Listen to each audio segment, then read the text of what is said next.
lintas disiplin. Ini cukup banyak juga yang tidak lulus di bagian 3 ini. Contoh soal yang pertama, ya ini kontraktor yang kerjanya di MK mungkin lebih multidisiplinnya lebih uh, dapat ya. Yang pertama ini berapakah kemiringan minimal kemiringan atap hingga air dapat dialirkan secepatnya keluar bidang atap dengan memperhatikan spesifikasi jenis material penutup atap. Ini soalnya sama ya, tapi dalam bentuk teks. Soalnya dengan yang tadi.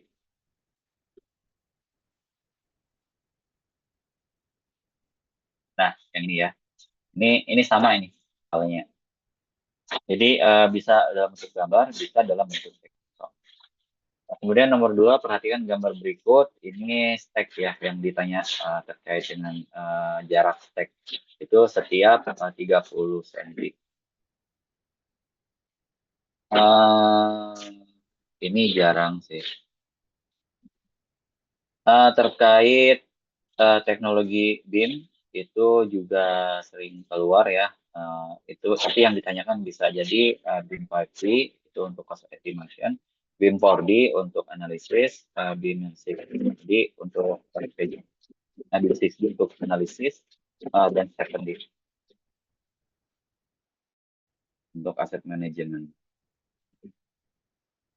5 ini eh, mungkin udah pada lupa ya, ini di semester 1 kalau di perkuliahan. Tapi ini keluar bisa sampai 2 sampai 3 soal. Eh, tapi di bentuk gambarnya dirubah-rubah gitu ya. Kadang A-nya di bawah, B-nya di atas, kadang sendi, kadang roll gitu ya. Jadi ini silakan Bapak Ibu perlu diulang kembali mungkin materi terkait roll, sendi, jepit ya. Nah, ini gambarnya berubah-ubah ya. Jadi saya selalu melihat gambar tidak tetap, kadang ke atas ke bawah, kadang ke kanan ke kiri ya, kadang di ayun gitu ya. Ini sangat bervariatif perubahannya, pasti setiap kali soal ini muncul gambarnya beda. Nah, ini terkait dengan praktis ya, dalam praktis untuk pengetahuan untuk arsitek. Berapa luas maksimal A dalam meter persegi? Nah, ini di 9 meter persegi, otomatis lebar minimalnya di 3 meter ya, sehingga ada kolom praktis. Nah, ini lembar oranye, ini gambarnya sebenarnya ada angkanya ada di dalam gambar ya, 30 cm, kemudian ini juga ada keterangannya 9 meter persegi, ini ada angkanya ya. Ini yang tadi terkait BIM. Kemudian di bagian 4, manajemen proyek dan praktek, ini lebih banyak teksnya, ya, lebih banyak lagi. Perlu dibaca berulang-ulang ya. Di sini cukup menguras waktu juga ya. Perhatikan waktunya.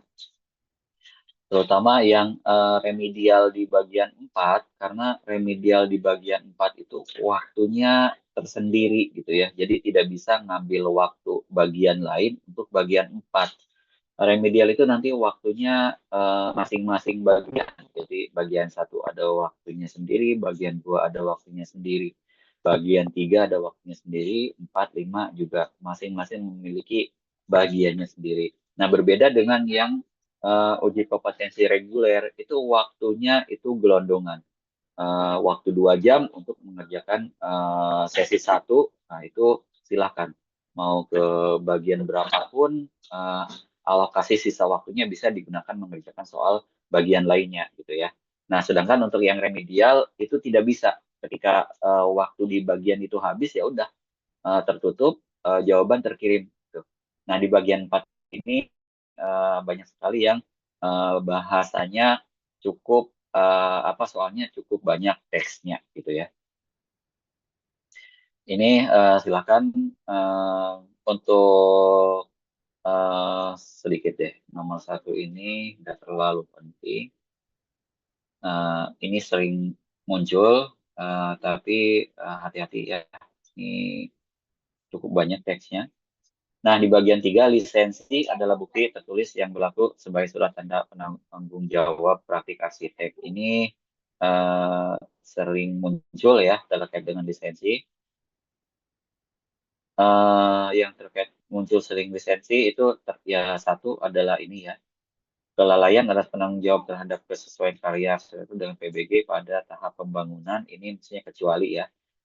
Jadi lisensi itu tidak bertanggung jawab terhadap kesesuaian karya arsitektur dengan PBG pada tahap pembangunan. Jadi pembangunan itu udah ada nya, udah ada kontraktornya.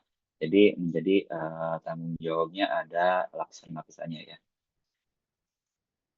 Nah, untuk lisensi juga yang sering muncul ada bolehkah memiliki dua lisensi gitu ya. Itu diizinkan.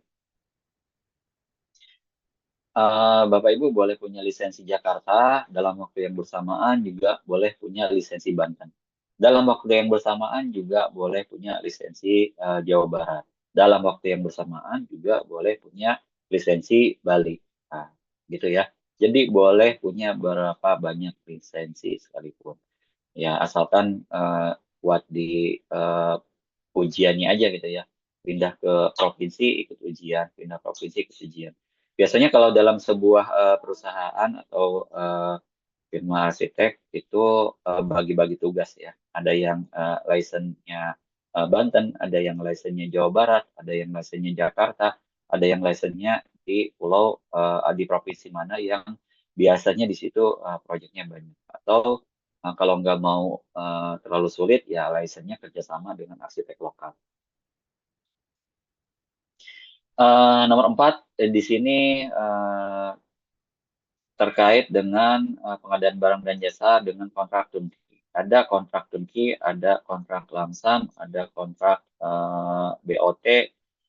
Itu mungkin akan lain-lain yang muncul ya. Jadi pelajari jenis-jenis kontrak proyek. Kemudian nomor 5 berikut adalah fungsi dari sebuah TOR, kecuali apa di sini di dalam TOR itu tidak ada P arsitek. Gitu ya. Kemudian nomor 6, sebuah proyek perencanaan arsitektur akan dilaksanakan pada kawasan cagar budaya. Nah, ini lagi-lagi cagar budaya ya. Cukup banyak cagar budaya. Di sini ya kembali lagi ke prinsip cagar budaya ya. Sedikit mungkin melakukan perubahan dan jika pun diperlukan merupakan aspek yang penting. Misalkan kolomnya mau roboh nih, harus ada perkuatan, yaitu mau nggak mau. Kemudian melakukan perubahan dengan penuh kehati-hatian. Lanjut, nomor 7, sesuai dengan PP 15 tahun 2021, tahapan kerja yang bukan merupakan pemberian pelayanan yang harus dipenuhi praktik arsitek pelestarian bangunan. Ini sama ya, pelestarian bangunan. Konsep, pra, pengadaan, pelaksanaan dan pengawasan berkala. Ini sama yang ini perencanaan pemanfaatan bangunan pelestarian. Jadi pemanfaatannya untuk apa itu bukan tanggung jawab arsitek. Lanjut, nah ini mungkin udah cukup jelas ya pengembangan rancangan. Kemudian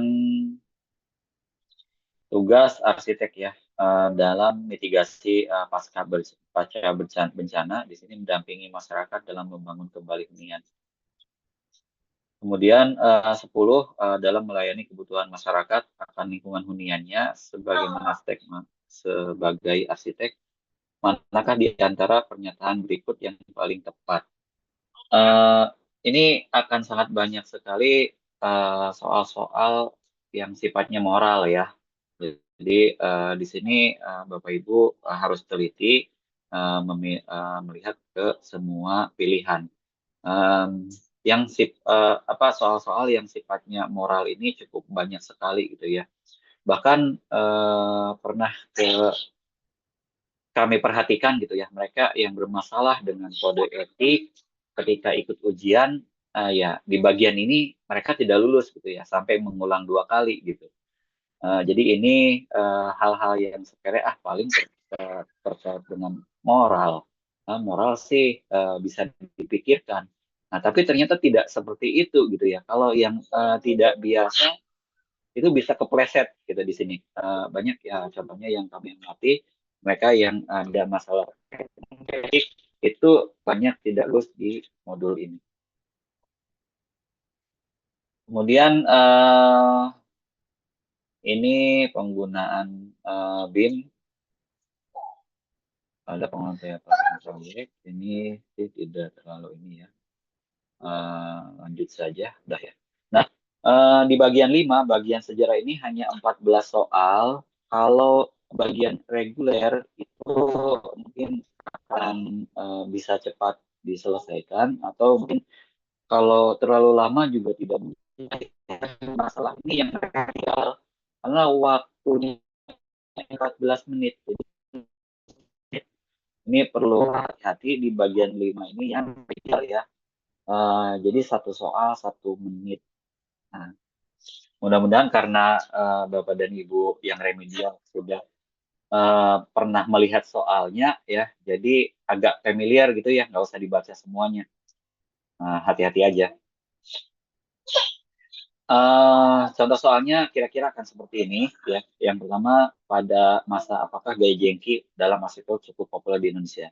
Di sini yang ditanyakan gaya jengki, tapi dalam soal yang muncul bisa aja nanti muncul gaya-gaya lainnya yang uh, biasanya yang dulu populer di Indonesia. Tidak harus gaya jual di sini.